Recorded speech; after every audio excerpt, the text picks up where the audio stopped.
Well, good evening, everyone. I hope if this thing gets, if I misuse this, you better tell me, because I'm not at all used to using these machines. I'm very satisfied indeed to find such an enthusiastic looking meeting here. It's the third time I've come to Devon to talk, give an introductory talk on meadows. The first two times in 2015 and 16, I think it was, led to the extremely thriving Moor Meadows community meadows partnership, I call it. And it's not the only one. I mean, I don't know quite why it is, but meadows seem to generate this kind of enthusiasm. It's happened before to me. I mean, I just come past the village hall of Scorriton where we held that first meeting, and I was quite pleased to see it still standing. There were so many people there crammed around the wall. I could well believe that the whole thing was sort of brought to the brink of collapse. It hasn't. And much the same thing happened when we tried to set up a Forest of Dean Meadows group. There we called a general meeting, an introductory one, to try and explain what ideas we had. And the village hall that we had it in, the organisers, the organising group, set out a sort of nice little square of 30 or 40 chairs, hoping they would be able to fill some of them. What actually happened was there's 140 people came through the door, and there was the most almighty scramble while they raided all rooms they could find in the village hall and peripheries for extra chairs to try and accommodate them. And then there were people still lined around the walls. Now, I don't really know what it is about meadows, but for me, meadows are the optimistic habitat, the ones that give you almost unalloyed pleasure.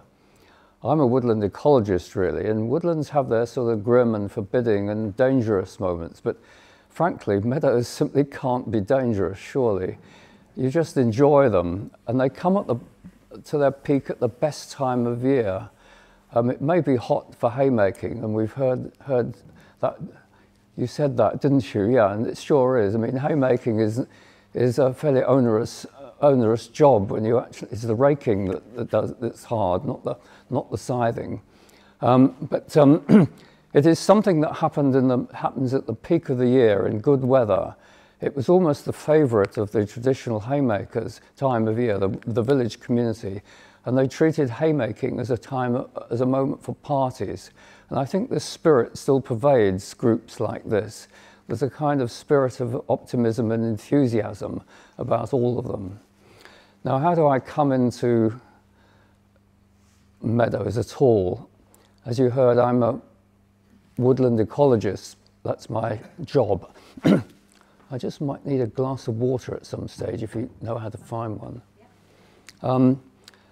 But my wife and I moved to the Lower Wye Valley in 1993 and bought a property which included 8 little meadows. And it sounds like a vast estate, but they only amount to about 8 acres. It's a crazy sort of landscape of minute fields and ex-squatter settlement. There's also a wood as well. And I sort of found myself sort of in charge of the management of these little fields. And once you start getting involved in it, mucking in, you begin to get more and more enthusiastic, more and more knowledgeable. And it really began to sort of, you notice, I mean, it was a great refreshing thing to come out of committees and all sorts of policy documents about woodlands and that sort of thing, to just come and enjoy meadows, the ones I had. And then BSE and foot and mouth struck around the millennium, and myself and all our neighbours found ourselves in a position where we thought we were going to lose these meadows, these grasslands, no animals on in the district, no grazing, no haymaking. And we banded together as a result of this. So we called a general meeting in our own parish, at which we managed to get 60 or 70 people, which is quite remarkable for a parish, to see whether we could form a self-help group to sort of keep our meadows going through mutual enthusiasm, mutual exchange of knowledge, even helping each other with some of the work and that sort of thing. And out of this sprang the Parish Grassland Project, which was led on by various ways to, among other things, the Moor Meadows. We now have groups in several places. In fact, I come down here now and find there are more than I thought of, because apparently you've got more in West Devon and Cornwall, is it, and that sort of thing, and there's Carmarthenshire, the Shropshire Hills has them. Worcestershire is the only failure, if I can put it like that. They held a general meeting and didn't get the nucleus of people together to get it going. But everywhere else, it's generated enthusiasm, and something which I find particularly refreshing, which is that this is an enterprise which comes from the community, from the people. It's basic politics. If you do it because you're enthusiastic rather than because someone comes from outside and tells you you ought to. And I thought that was particularly important and refreshing. So, to summarise, woodlands is my work, but meadows has been my hobby. And it got out of hand. It got out of hand to the point where I ended up writing a book to help help the British Wildlife Collection get started. And I also did one or two other things in meadows. Now, if I can get the first slide on there, do I? Oh, I've just remembered it's up to me. Okay, I've got it. Now this got too much. This is going to challenge me. I've got to remember to use both hands. I was asked to talk about a celebration of meadows, and there's no difficulty at all in talking about this sort of thing, because meadows are things we celebrate. We just enjoy them. They're there to give us an uplift. Even now, even in winter, I go, if I've had a low sort of day, I go wandering out into my fields around the house, and I feel all the better for it. So let's get into the substance of this. Just while you're looking at this, the grassy pictures, just to emphasise that there's really quite a lot of grass in meadows, and most of what takes your attention are the colourful flowers. So meadows are mostly grass, but on the whole we tend to draw a veil over that.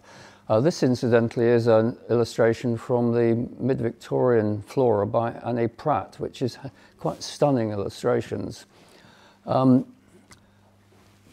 meadow you see there is mine, or rather mine and my wife's.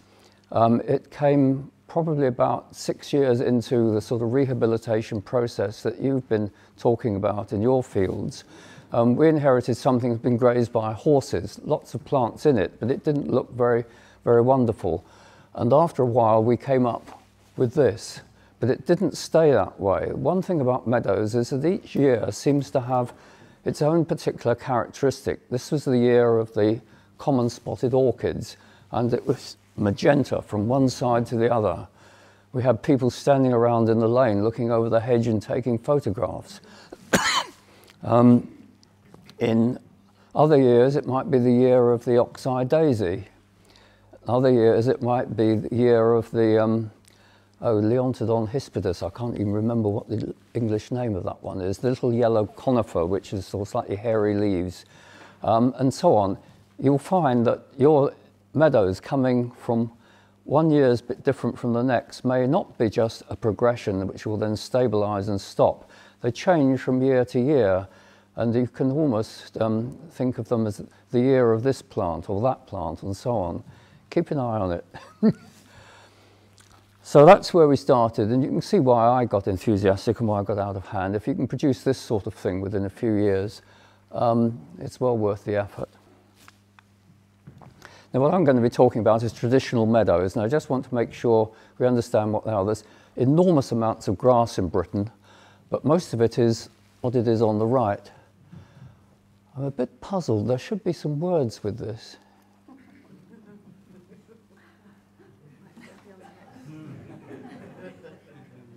You see the vacant spaces on the side. I wasn't going to leave that sort of empty. That had words in it. Anyway, I'll just talk. Here on the right, I have a grass ley sown as part of an arable rotation, and it's got possibly one, possibly two species in it.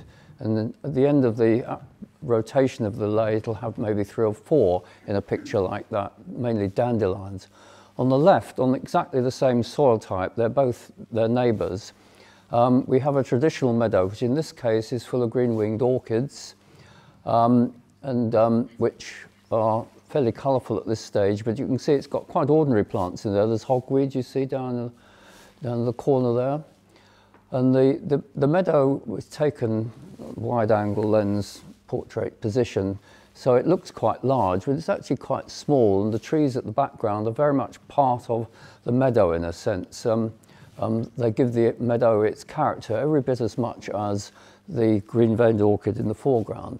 So this is the difference, and those on the left are the ones which I'm talking about tonight. It's just a specialist thing, and they've got so rare in Britain that you can travel almost the length and breadth of the country without actually seeing one, unless you make a special effort to see them. They're coming back though. Now just further contrast, of course, the traditional meadows were associated with a particular form of working. These are obviously paintings, and they're both from the late 19th century when I am told artists were very much in favour of trying to depict nobility of manual labour. It was a sort of beginning of socialist feeling and seeing the dignity of manual labour. Now, on the right, Julien Juppé's painting from the northern part of France shows just how much effort goes into making hay the traditional way. Sir George Clausen's picture shows how traditional meadows were traditionally harvested. They're scything, and these are the men who can do this thing day in, day out for months. Some haymakers made a profession of it. They actually moved through the dales, going up the Yorkshire Dales or emanating out from London through the hay meadows around London that fed the horses. And they scythed from before dawn until early afternoon each day, and then moved on as a party to the next place. They must have been immensely strong. Haymaking looks idyllic. It happens at the best time of year, but it is very hard work indeed. And I speak as someone who actually does scythe 3 of my meadows myself. I can do it in half-hour bouts, not all day. And this is modern haymaking. I don't need to show you the tractor, but obviously that's how it is, and we don't need to dwell on that. But here we have, as it were, the modern version of the hayfield, and it's quite different. I fully understand why we have to have these fields. We produce far more, and it feeds us. We are far more numerous than we used to be, but does it give you delight or not? I don't know. Artistically, that's, well, this is probably just as attractive in some ways, but a different way than the traditional meadows. But here we have the polar opposite of the paintings you saw just previously. Now, this is a separation which is not quite as clear-cut as it seems. And I thought I'd just try and make that point with a rather complex set of pictures of water meadows, because these, from the, I think, 17th century onwards, on the southern rivers running off the chalk particularly, these were the first really step in the direction of improving meadows in terms of agricultural production. It's a very complex process. There is a description in my book, but essentially the river flow was controlled in such a way that you could flood the meadow at will and drain it efficiently. And the result was that you actually managed to get the fertility from the river, the nutrients in the river, spread over the meadow at the time of year when you needed it. And this gave you an early bite, much greater productivity, and gave you general control of the whole system. And although water meadows are the type of meadow which sort of commands academic interest for some reason, most of the articles you read on the history of meadows is on the history of water meadows. But these have now passed the same way as traditional meadows. There are very few left in anything like their modern form. In fact, most of them are like this one down here at Britford, where you can actually see the ditches and the drains still in the grass there, but they're no longer treated as water meadows. So for many, many years, there's been a slow diversification of meadow from just what came up to something which was increasingly controlled. And what we have now in modern farmland is, as it were, the end point or the greatest expression of this control and simplification. Water meadows, incidentally, I've seen castigated as being not as being worthless as habitats for invertebrates, partly because they were so efficiently cut that the whole of the habitat, as it were, was destroyed in a day and this was extremely damaging to the diversity of insects. As far as plants are concerned, these are incredibly dominated by grasses, most of them. There are a few, however, which aren't, and I'll show you a picture later. Now, my main professional contribution to meadows appears on this diagram. I mean, one of the things which I'm really impressed actually with how often you hear this figure of 97% loss of traditional meadows. You see it on the news, it's sort of headlines sometimes in national newspapers. And in a small way, I'm responsible for this. The story behind that figure is that my colleagues, the people at Monkswood who really knew about grassland, Terry Wells and Derek Wells, never got around to writing a book about meadows, which is actually why I did it. It's dedicated to them. But among other things, they were very clear that we had lost almost all the meadows we had just before the Second World War. It was stark, staringly obvious. But for a long time, the farming community, the National Farmers Union, for example, would challenge those figures. What's the evidence? What evidence have you got? And of course, for them, it was obvious. You just look around and they've gone. But as a political gesture, just saying that cut no ice at all. Now, just for a brief period, I was put in charge of commissioning research on habitat loss, habitat change for the Nature Conservancy Council. And I knew that there had been quite a lot of agricultural censuses down the ages. In fact, there's a regular annual census in some respects. So I asked people at Monkswood whether anyone was interested in having a project which I would fund for them to go through these census records to see if they can get objective statements about how much land was in meadow and how much of it was traditional, how much was sown grassland. And Robin Fuller took up the challenge, and it's his figure that we've got. He came up with this figure from this research, and it was item by item, quite carefully documented, unchallengeable basically. And that made all the difference. It was quite an education in nature conservation politics. He came up with exactly the answer that Derek Wells and Terry Wells, my meadow specialist colleagues, knew was the case. But this time, it was something which carried political weight. And you hear it again and again on the news and in writings about changes in the countryside. Anyway, here is why we are concerned about traditional meadows. This follows for Herefordshire, the county I got the figures out for, showing the course since the mid-19th century of the area of traditional meadows. It's gone right down to extremely low, and I think it will have gone slightly lower still, but unless I plot it on a logarithmic scale, I will never be able to see the latest decline.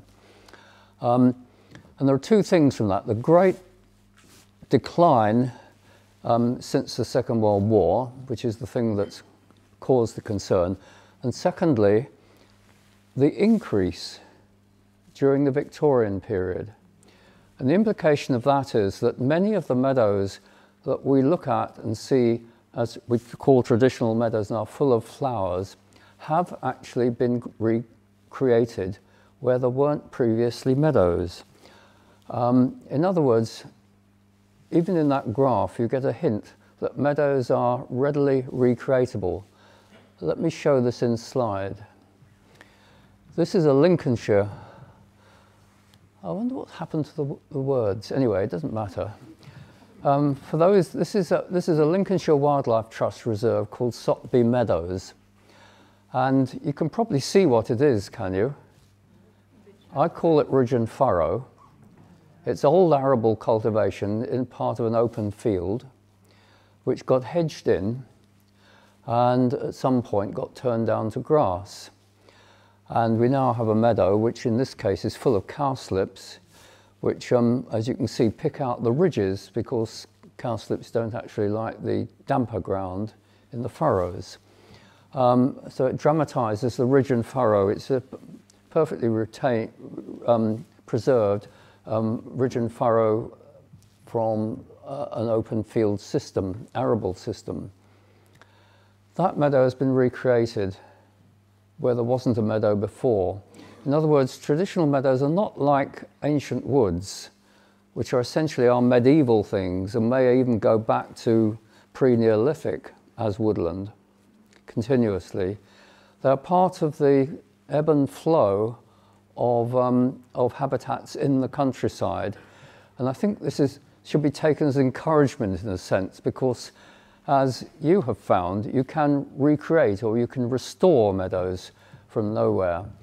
You can recreate them from arable fields. It's been done there. And some of the best National Nature Reserve meadows are actually on ridge and furrow. In other words, they have been arable.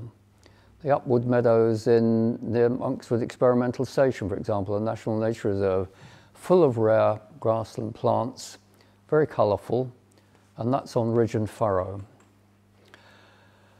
I think the way we need to think of it is that meadows are a part of the traditional farming system of mixed farming, that some of these things were recreated by barn sweepings being spread when someone decided let's return it to grass.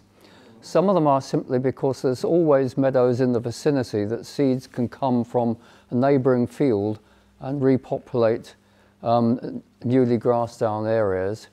And also the cattle were actually moving and the sheep were actually moving around the farms, and they are covered in grass seed and flower seed and that sort of thing. They actually act as transporters of material, and because the mixed farming involved animals moving, you actually manage to maintain the diversity of your meadows because of animal movement. Does that make sense? There's a story in here which I must say amused me greatly when I came across it. A sober paper in the Journal of Ecology speaking about a German who decided to see just how big this effect was. So he got a sheep, which he called Lottie, sheared it, and then sowed the shearings in sterilised soil so that it wasn't bringing in contaminant seed, and see what came up. And got so many species that according to our standards of SSSI evaluation, that sheep should have been declared an SSSI meadow. That is the size of the, as it were, the seed load which was moving around the country attached to animals which were lying down in fields, chewing here, brushing aside there. And that's how the meadows managed to retain richness, and which we can't do today. I may say, earlier this afternoon, I had to spend 5 minutes in my car sitting around while the cattle moved gently down the lane near Holne. Now, I'm not quite sure where the break has been put, but I think it comes soon, and you'll all get a cup of tea, which I badly need. I just thought I'd show you a few pictures of nice meadows. This is where you all should have been today. This is Cricklade, which is where you get this spectacular millions of fritillaries growing on a floodplain meadow. And it's so famous, the roads get blocked by traffic, and the local community make the most of their their connection with this fritillary meadow by incorporating the fritillary in the courtleet symbol. That's a Thames floodplain meadow.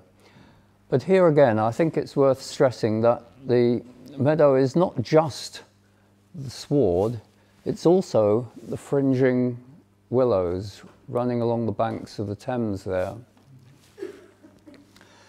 Now, these are the things we value, and I think this slide, in a sense, demonstrates that we can see they're colourful.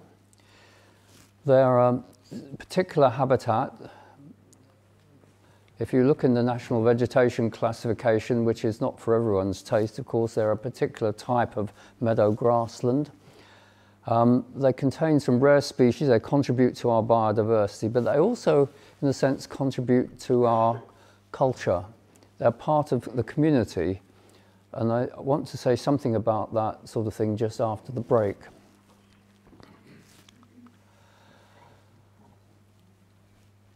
I've tried to mention once or twice that meadows are not just grass and not just the sward, and this is a way of putting it in. This is the small inset picture is actually the same field that I introduced traditional grasslands with, the green-winged orchids growing with the cowslips, and the trees are very much an integral part of the whole system. And you see that more particularly here, where we've got some of the small little fields which are owned by, these are not mine, these are our neighbours. The meadow here, biologically, consists of a sward, but it also consists of a boundary, which in this case is a hedge, and it consists of a boundary zone. And the hedge itself consists of shrubs and trees. In other words, when you think about it, a meadow is an amalgam of grass and trees, and the boundaries between them. The biological importance of meadows is very much the mixture, the fact that you've got all these things together. And I think in thinking about meadows, that's important to remember.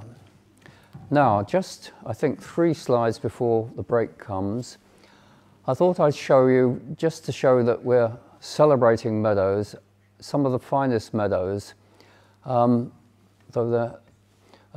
these are not actually in Devon. These are at Muker in Swaledale. In fact, I think they were owned by David Hill. These meadows, in peak of the season in June, are thronged with visitors. And it's quite remarkable to see these. And you can see why. In this case, this is wood cranesbill, not meadow cranesbill, which is the highly characteristic of the Dales meadows, growing in the mixture of slightly more familiar species.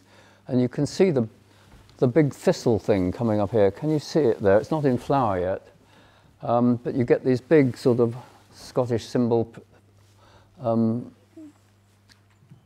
thistles growing in there later. There's a whole succession of colour. These are amongst the finest meadows in the whole of the country, and they are our version of the meadows you would see if you looked at meadows at the submontane level in the Alps and the Pyrenees and such like. You can go to the Pyrenees, you can go to Switzerland and see meadows which are, as it were, a slightly richer version of this, but essentially this. You can go to Shetland, which came as a big surprise to me, I must say, and see a meadow totally dominated, in this case, by Devil's Bit scabious. It's the only place I've seen where I've seen sphagnum moss and bogbean mown for hay. It's that wet. And it's the only place where I've actually come face to face with traditional haymakers making traditional hay. This lady allowed me to photograph her as she raked the hay, and what particularly I liked about this, and I talked to her, I asked her how long she was going to go on. I was just interested in how long what sort of effort she put into this. And she said, oh, I'll keep going to the evening and then I'll cock it. And what she meant was that she'll pile it up into these heaps, which are haycocks, so that if it rained in the night, the hay would not get unduly wet. It would be combed and run off. It's my one contact with traditional haymaking in Britain. And I thought the least I could do was put one of yours in. Dunstan NNR is a very fine place, a calm grassland, I think you call them anyway. These lesser spotted orchids and the meadow thistles growing there are very characteristic. And that is by no means a common feature of British meadows. You have something special here in the calm grasslands, which is only, I think, really comparable with the grasslands they call Ross pastures in the western half of Wales. And one which is just along the coast, really. In fact, I think it's one of the spots on that map of meadows you had. There was one just this side of Lyme Regis. Could very well be this one. It's on a piece of chalk, very different flora. I've highlighted the bee orchid for all the obvious reasons one highlights bee orchids. And that's a quite different type of meadow. And Britain as a whole, if you look at it on a large scale, has many different types of meadow, and you're dealing with some of them. What I'm going to talk about now, well, just continue. This was a break so that everyone could refresh themselves. I'm now going to just make a few points about meadow wildlife. And I start with a rather odd picture in the sense that it's clearly a woodland. It's Lower Woods Nature Reserve in well, it used to be in Gloucestershire, but I think it's in Avon now, or whatever Bristol calls itself.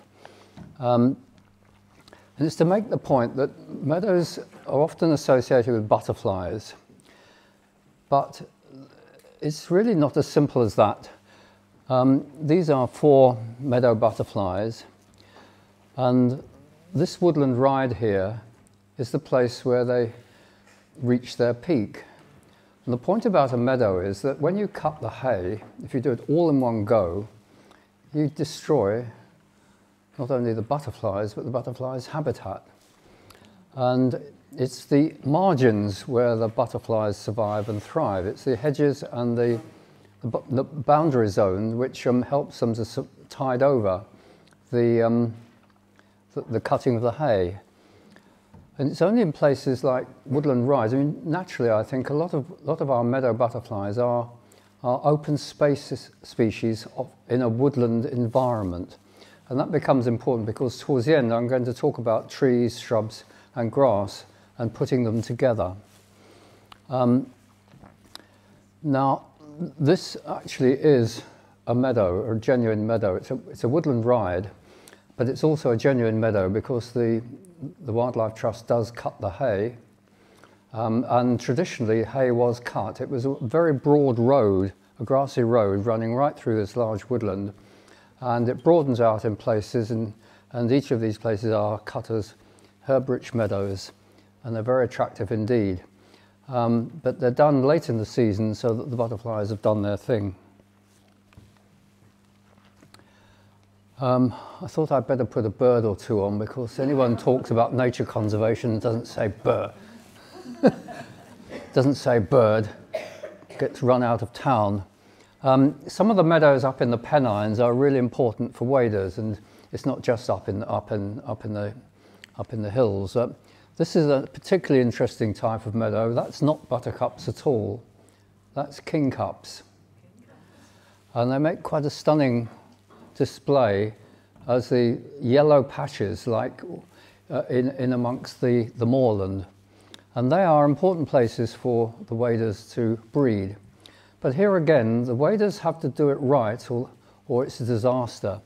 They have to get through their nesting and their fledging before the hay is cut, change the timing of the haymaking, and you do away with the birds, or you risk doing away with the birds.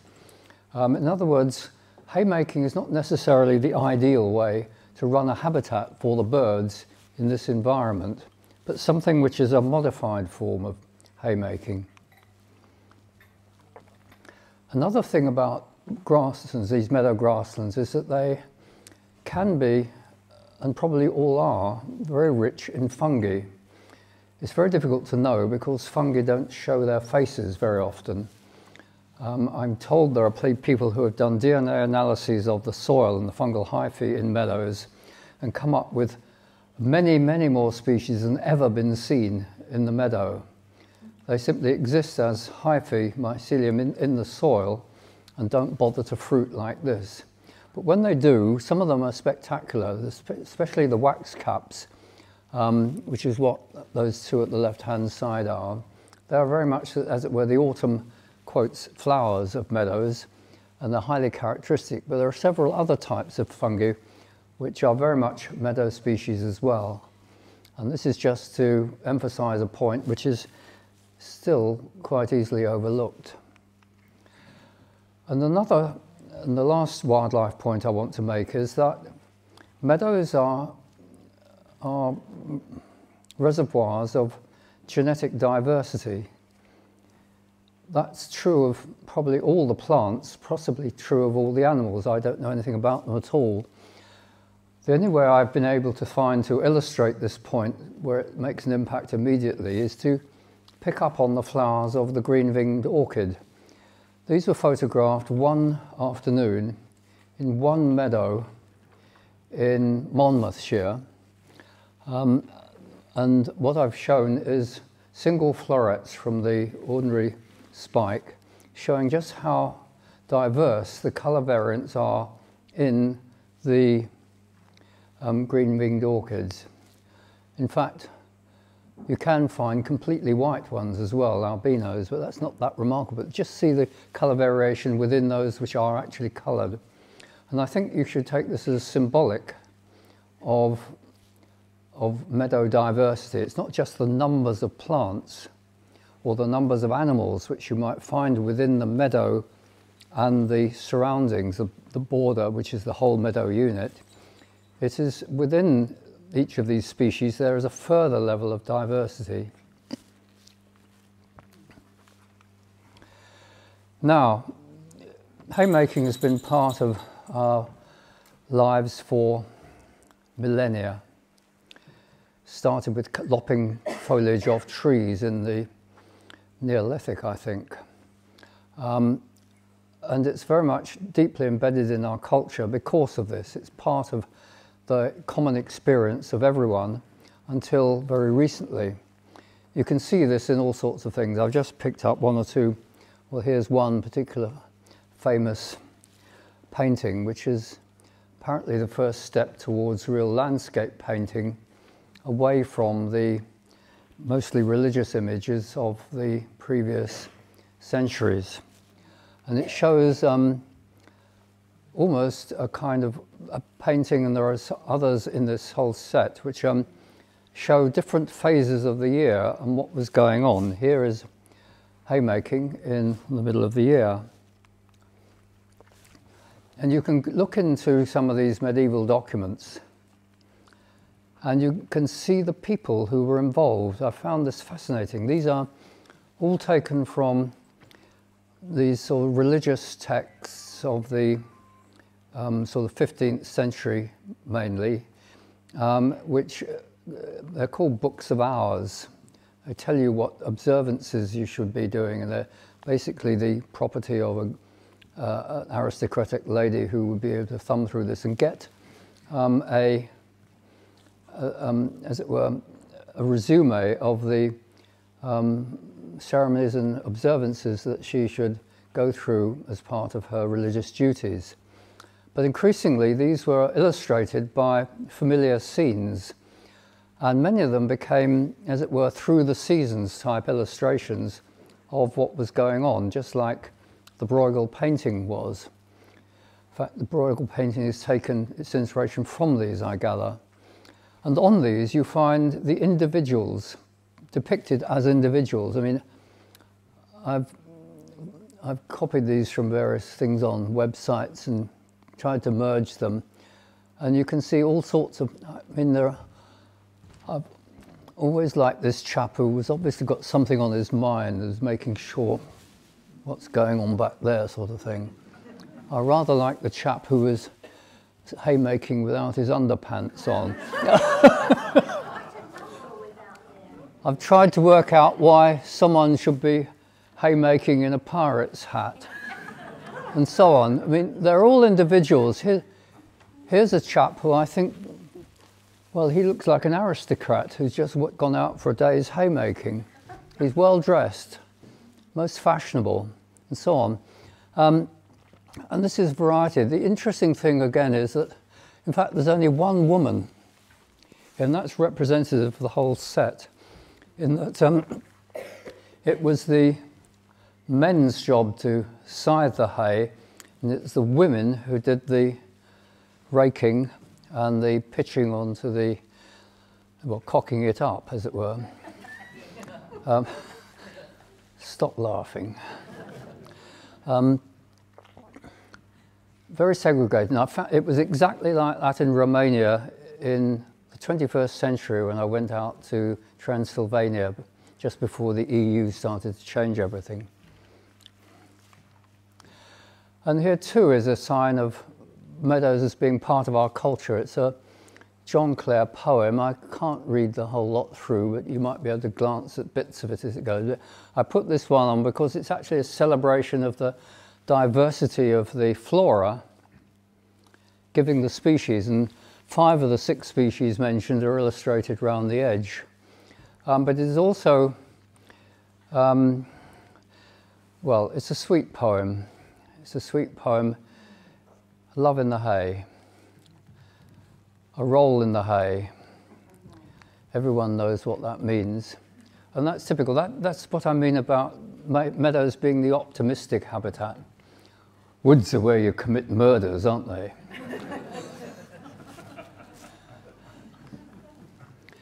And its place in our culture survives into modern times.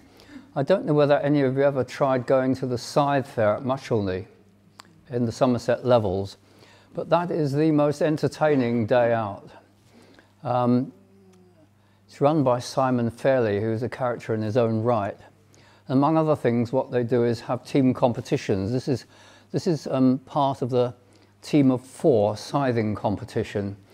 And you've only got to watch that for 30 seconds to realise why it is that haymakers in large fields always cut in chevron formation. They'd have the legs off of the man next door if they didn't. And this is quite impressive. So, I mean, this is, in a sense, a revival in a faintly jokey form of haymaking, but it's still very much part of keeping alive traditions, as well as learning skills which can be useful in all sorts of places. And an even more modern form of meadows in our culture. You must remember 2012, when the entire Olympics was performed in a sea of meadows. And have you ever noticed how many of these small, fairly recent housing estates on cities are actually, around towns and cities, are actually labelled something meadow? My theory of that is that it's simply that meadow sells. It's good, people like them. They're a happy association. And even in our parishes, when we come to set up what is after all the flower hunt for the local primary school, the first year in the primary school, they spend a whole day in someone's meadow picking flowers, chasing butterflies, searching for tadpoles in the pond, that sort of thing, having a picnic. And they really love it. In fact, once we started it, convinced the teachers it was worth doing, they came again and again, and then the parents started coming too. And one of the really interesting things I found is that they, without anyone giving any instructions, they were all very wary of picking orchids. They picked all the other flowers, but they left the orchids in the field. And I sometimes wonder why that did. Is it They see them as special instinctively or not, I don't know, but that's what actually happened. So this is a real scene from a real flower hunt. I did have permission to put their picture on the screen in a book. They're all 12, 13 years older, so no one will be recognized anyway. Now, looking after meadows. They're important to us because of various reasons that I'd call nature conservation reasons, scientific reasons. We can see sustainability in action. And they're also important to us in cultural reasons as well as simply aesthetic reasons. So we want to keep some. We haven't got many, but we can make more. And this is a case of a meadow being made. And I've very deliberately put in a Devon example here, Volhouse Moor, which is one of the Devon Trust reserves, where they're trying to increase the meadow area where the core of the site is a calm grassland. In other words, it looked like that picture of Dunstan NNR that I showed earlier. Very quickly, you get a good meadow. I mean, good in the sense it's flowery, pollinators will use it, it's attractive, you could make hay from it. I suspect it's never going to be like the calm grasslands. In other words, you can recreate only so far. I hope to be proved wrong, or sometime in the future someone will prove me wrong, but that's my feeling. It's a very long road to follow to get to particular specialised forms of meadow, such as those in the calm grassland. Some we have to keep what we've got, others we can recreate. This is my ones again, I don't really need to emphasise again that I've already said it, that this is something that didn't look at all like this when we first arrived. Just like your meadow, there was no yellow rattle.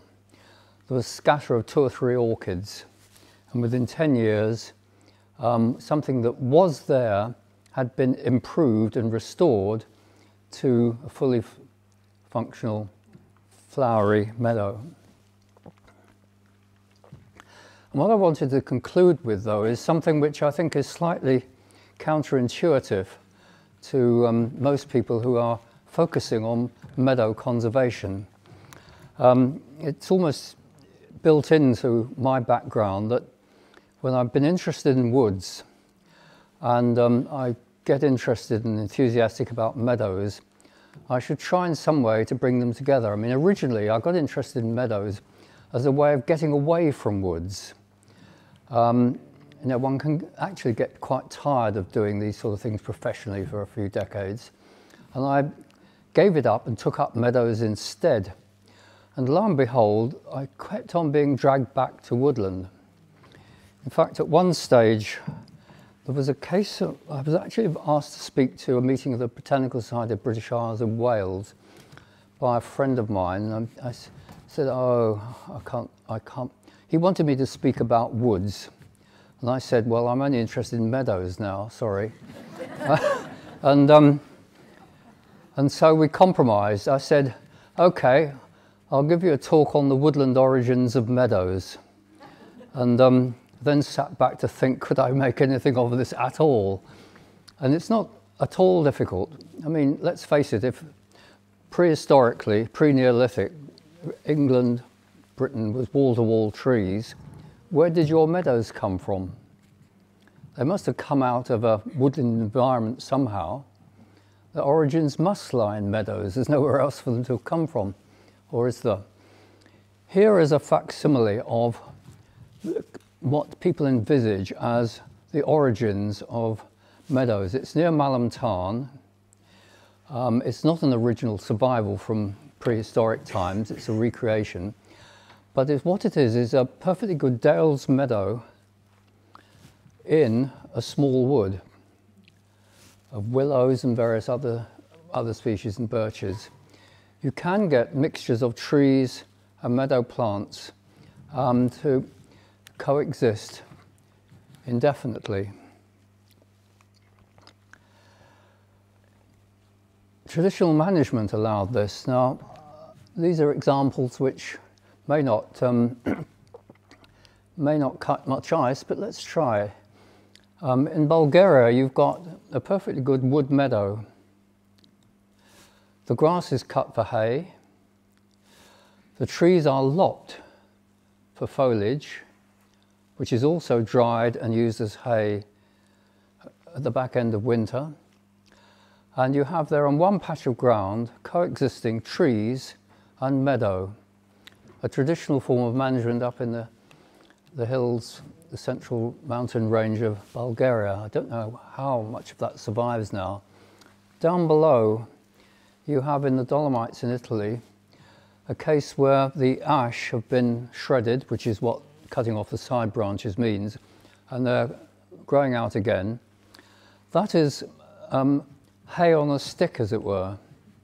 Those leaves are cut down, stored, and used as hay, and so is the grass behind. Again, a coexistence.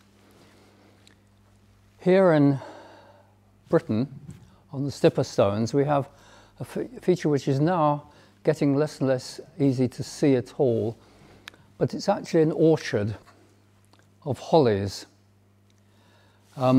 growing on pasture. And here, this is a pasture in the sense that it's grazed all the year round. But the mining communities which use this land cut the leaves off the holly to feed to animals at the back end. It's both a meadow, a hay meadow, and a pasture. The two run together. So there are precedents for this sort of thing. One of the things I've been involved with recently has been a new organisation called the Wood Meadow Trust. And the inspiration of that comes from real wood meadows, which you can still see in the flesh, in more or less their traditional form, in some of the countries surrounding the Baltic. This is in Estonia. And what you've got here, on the right-hand side, an air photograph which shows within the yellow lines, is it yellow? Whatever colour. I'm colourblind, I'm afraid. You see the mixture of grass and trees in the middle. That is the wood meadow. What it looks like is on the top left, which you can see again as an intimate mixture of ground that's cut for hay and trees that are lopped occasionally, and whether they're actually used for hay now, I don't know, but this is a nature reserve. Another picture of the same formation showing it varies, and some sort of proof that there's actually hay been made there and had to be raked up. And the interesting thing about these Estonian hay meadows, wood meadows, is that when you actually look at the ground, you see an incredible diversity of plants. In fact, they hold the record for the most diverse 1 metre square quadrat, containing how many different species can you cram into a 1 metre square quadrat, do you think?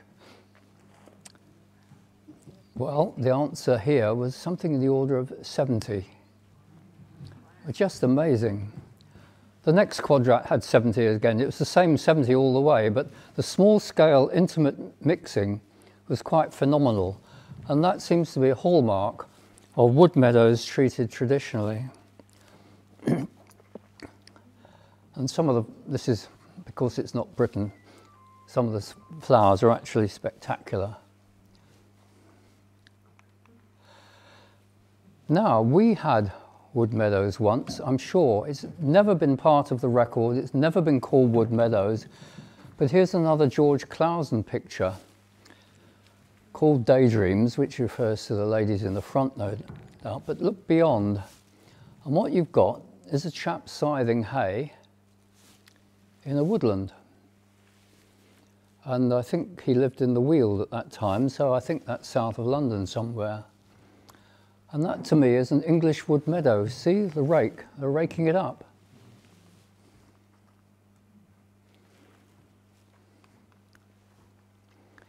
And you can create wood meadows in the modern landscape. I think there's quite a case for doing that. And you can do it in several ways. This one here, the big picture on the right, is a National Nature Reserve in Norfolk. It's an ancient woodland, one of the richest and most diverse ancient woodlands, where because the owner likes shooting pheasants, he wants large open areas of grass within the wood, so that, as it were, wide rides. But in this case, the rides have been widened in an irregular fashion and produce what I could have put that on and said Estonian wood meadow, and no one would have blinked. Even Estonians wouldn't have blinked. And that's created out of an ordinary ancient semi-natural coppice in Britain. And, well, how often do you see lily of the valley growing as part of a meadow? That's what happens in wood meadows. You get a complete breakdown of what counts as a woodland species of plant from what counts as a meadow species of plant. Top left, which is a smaller picture, is a common in Herefordshire where scrub was allowed to grow into the common and has been kept now that they've resumed haymaking. And you've got a wood meadow in effect there, but from a different direction. They've met in the middle. And down below left, you've got wood meadows which are seen all around the country, but not called that. They're called churchyards. Here we have an intimate mixture of herbage and trees, very particular kind of trees, no doubt. But here too we have them, and I think this adds to the diversity of the fauna and flora within churchyards. 10 years ago, landowners a large landowner owns 3,000 acres, I think, in southern Yorkshire. Well, they decided to set aside an arable field to make, well, what they wanted was something flowery, a meadow. But they like trees as well, so they decided they want some trees, and somehow I got involved. The lady in charge of this is very persuasive. And what they produced in 10 years from an arable field growing a cereal crop is seen on the right here. The pattern in which they've done it is shown on the left, an air photograph where you can see that it's patches of woodland with broad patch clearings, big rides, and different configurations, no straight lines, many edges, and they're getting it more and more diverse, and this is becoming, and that I'm talking in terms of the fauna and flora. And this is an enterprise which, because they are very much part of the farming community, I mean, he was Lord Lieutenant of the county for a year or two once, so he's certainly well in there with the rest of them. They are promoting this idea of creating wood meadows on farms as a form of diversity, and I think this is something which should be thought of rather more widely, the bringing together of trees and grass. I mean, these are other scenes from within, and this is 10 years after all that was an arable field. So you don't have to wait until you're dead to see some results. You can get them quite quickly. And having created it, and bringing this to the local, interested parties. I mean, large numbers of schools visit, all sorts of people get involved in this, and people are actually out there doing conservation management in a newly created wood pasture. And it all seems to me to be a thoroughly good thing. And they're trying to promote this around the country amongst the farming community. And finally, a bit of innovation which has happened on my fields, which I think also brings together, in a sense, trees and grass. I have a number of fields. I mean, this house you see towards the right-hand side is where we live, surrounded by trees. But we have 8 little meadows, 3 of them were actually treated as pasture this autumn, when a friend of mine brought 5 of his Herefords along to graze for a couple of months. Now they look as if they've got cowbells on. What they are, in fact, is transmitters, which transmit to satellites, which enable them to define, that's the white margins, on a smartphone, exactly where they can graze. If these cattle get to the edge of their designated area, I think some sort of buzz starts in their heads, and then they get another loud buzz, and I don't know whether they get electrocuted if they go over the line. But whatever it is, they're almost always deterred. And one of the things, because this is all IT, it's what we've got is he called it a heat map. In fact, that was taken during a week when there was snow on the ground. It shows exactly where the cattle have been grazing. Where it's darker, and I think that's red, is it? Those are the places where they tend to spend the night. They were under the edges of trees, on the edge of our fields. And if you look at the intensity of the yellowish colour, you'll find that this is south to the ground, north is up, that they're actually concentrating on the north side of the field under the trees where it's slightly warmer. But they're still using the whole field, exploring all the nooks and crannies. And I found this fascinating. These cattle were actually grazing this field as they would have done naturally, as forest animals, exploring the detail, taking the shelter where they found it. In particularly nasty cold days, they went for shelter under trees. When they had some sun, they came out and concentrated where the sun came, and they avoided the shadows on the whole, except when they needed to stoke up and eat some more grass. And I found this fascinating. It can bring all sorts of novelties, to fenceless grazing as a novelty, into meadow conservation and link it with the woodland environment. I have plenty of tales of these cattle, but I suspect you're all desperate to get home now, but the fenceless business doesn't work all the time, I can assure you. I've got home from seeing a friend in the village one day to find all 5 of these animals on our garden lawn, eating the grass, chewing the shrubs, and threatening to fall in the swimming pool, which would have been a real disaster.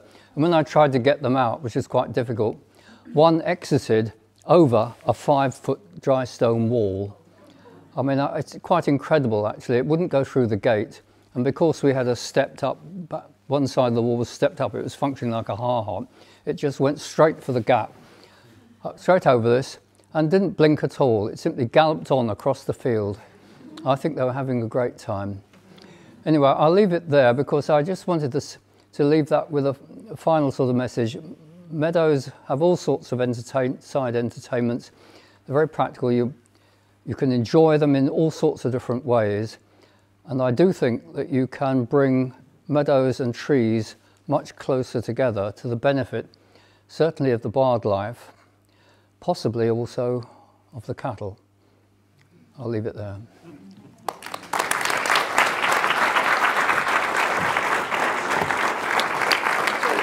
I'm sure you'll have lots of questions. Thank you very much.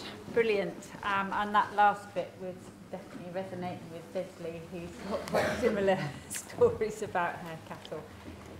We are running a bit late, but I'm sure there's going to be some questions for George and maybe for Leslie as well. So if anyone's got any questions, you can raise your hand. Can people hear okay without the microphone?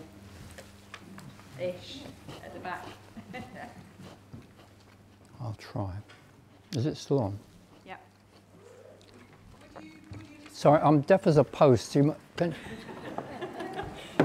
Would you describe wood pasture as wood meadow? Are they the same sort of thing? No, I think, strictly speaking, no. Wood pastures are open for pasturage all year round. And the hallmark of a meadow, at least a hay meadow, is that it's closed up from grazing during roughly April through to July. As soon as you start to think of it, and I spent a long time trying to explain it in this book, there's actually quite a continuum of conditions from haymaking through to an all year round pasture. For example, you can get fields which are never made into hay, but are only grazed later in the year. biologically that's a meadow, even though it's a pasture in farming terms. So in the sense that meadows and pastures are part of a continuum, I think wood meadows and wood pastures can also be part of a continuum.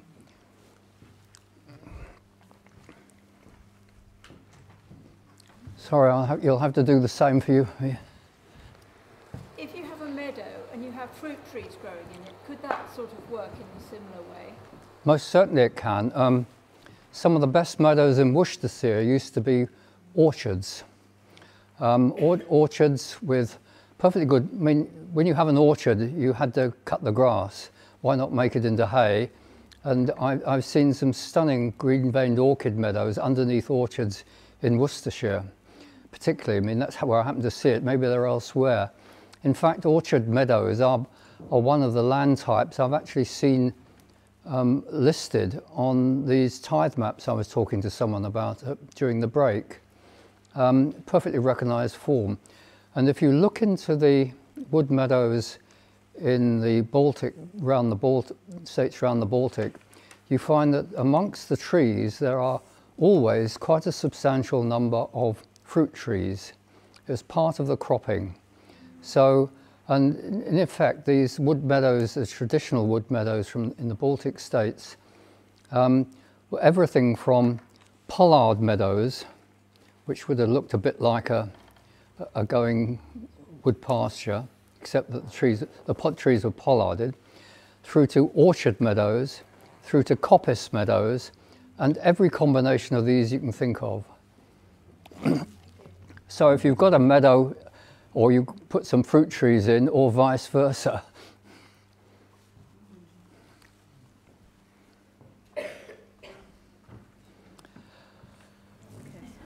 It's getting low. Hi. Can I ask a question about pignut? It's a plant that in your meadows book you talk about.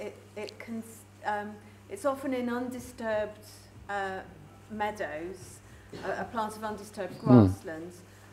But where grasslands have been damaged, it can hang on in sort of scrubby woodlands. And I'm looking at a site at the moment where there's a fragment of woodland which is stuffed full of pignut, which isn't really a woodland plant. No, but we're hoping to try and do some restoration work in the adjoining grassland, which is quite tussocky now. But it's not a very mobile plant. I think, I could try and answer it about pignut particularly, but I think the general point is more interesting in the way that we've got used to saying a plant is a meadow plant or a woodland plant. And I think that's an artifact of the way we have partitioned the landscape into something with things with hard boundaries. You wouldn't get that distinction to work in an Estonian wood meadow, for example. Simply they all merge together. And you could see that sort of thing happening in that wood in Norfolk, which I showed you with lily of the valley growing in the meadow, not underneath the trees. And you think of this too, I mean, what do you call the plant that scientists call Anemone nemorosa? You usually call it wood anemone, don't you? And indeed, if you want to find it, you usually go to a wood. But it grows in meadows, it grows in heathland. It's part and parcel of the Thames floodplain meadows. You'll find it in the Cricklade meadows amongst the fritillaries. If you go on the Cairngorms, you'll find it growing in heathland. If you go to the New Forest, you'll find it in herb-rich heathland there. It's a much more Catholic species than you imagine, or I imagined as well. And I think what's happened is that we have got into this idea of thinking that species are very much, as it were, associated with one habitat or another. And they don't really like that if you let the habitats function more freely and are less rigidly partitioned, as in most modern farming, most farming indeed. That only obliquely answers your question, but Conopodium, earthnut, is part of a woodland every bit as it's much part of grassland. And it simply is one of the species which rides out the habitat change. If you neglect grassland with earthnut in, It just sits it out because it can survive under the trees as well. Its most dangerous point is the transition, which is the darkest at ground level. If it survives that and the trees grow up and the light gets a bit more intense at ground level, it's home and dry. But under the right management of the grassland, might it creep back out? Yes, I'm sure. Right. I mean, if I neglect our meadows, the bluebells start marching out from the hedges.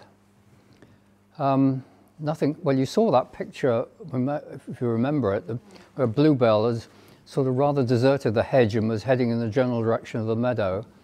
That's what happens if you underuse the grass in our part of the world. To the extent that someone who's underused the grass and got a lot of bracken has got a great sweep of bluebells on the field, not the wood. I mean, I've crossed Dartmoor and seen sweeps of blue on the moors, haven't I? You must know it. Bluebell isn't a woodland plant. Just. Okay, thank you. We might have time for one more, maybe? Sorry. Follow up from Yeah, shall I start here and then come? follow up from Oh, you're following. I'll come to you. Can I come to you later then? Yeah. the pig. We had an example on Dartmoor, Yellowmead Farm, which is right near Foggingtor quarries and things, right surrounded by moorland grazing, and the farm was so eaten down and hammered down because the boundaries were useless. Year in, year out, decade in, decade out, when the new owner, fenced off and left it, pignut appeared the next year. Everything appeared a bit like you were saying. The bluebells appeared. Yeah. Then the yellow rattle appeared after about 3 years. Right. Endless things appeared from something that had been hammered for so long and eaten down. Amazing. It's encouraging. Yes. We might have to wrap up now. Shall I promised to answer a question here. As we're getting more concerned about food security, how economically viable is it going to be to have many meadows? I don't know. I mean, we are promoting them as they are for the values I've been hinting at all the time. I do think that we have to sort of bend with the wind. I mean, I need to be fed just as much as you do, and farmers need to earn a living. I don't know where the compromise lies. In fact, I'm not a farmer, and I'm not really a grassland ecologist. My credentials on this sort of thing, when the chap who uses our field on the 11-month grass contract started complaining about all the yellow rattle, I told him to cut a bit earlier one year, so he just stopped its seeding, so that he got a better growth of grass, and it was more worth his while to do it. And I've seen other places where conservationists have produced a kind of monoculture of yellow rattle, and then realise they can't get anyone to cut their grass, and have to do something about it. In other words, you do have to bend with the wind a bit. And I'm not saying that, I mean, meadows are down to about 2% of the landscape, and we need a bit more, and you need your crops pollinated somehow, somewhere. So I think we need to do something about it and take over those bits which you can most easily do. I mean, I'm currently involved with churchyards and that sort of thing, which could easily be good pollinator sources, meadows and that sort of thing, as well as attractive places. If your parishioners will let you. If your parishioners will let you, yes. If your parishioners will let you, and there are compromises there too. So, I mean, it's a valid point. I don't have any personal idea of where the answer lies in these balances, but certainly we have to put the same thing. I mean, I have exactly the same thing in woodlands, that we need timber, and I've always promoted woodland ecology as part of timber growing, preferably with native species on the ancient woodland sites, that kind of thing. And it's partly so that the management plan for these woodlands has got more than just the conservationists as stakeholders, as they say. The rest of the community also has an interest, including those who use the timber. So, I mean, it's a very vague answer, I know, but I can't give you a detailed one. Okay, yes. I think that's the thing, isn't it? It's trying to find that balance. It's really important. Well, thank you very much. I think we... Okay. Lovely round of applause. Good.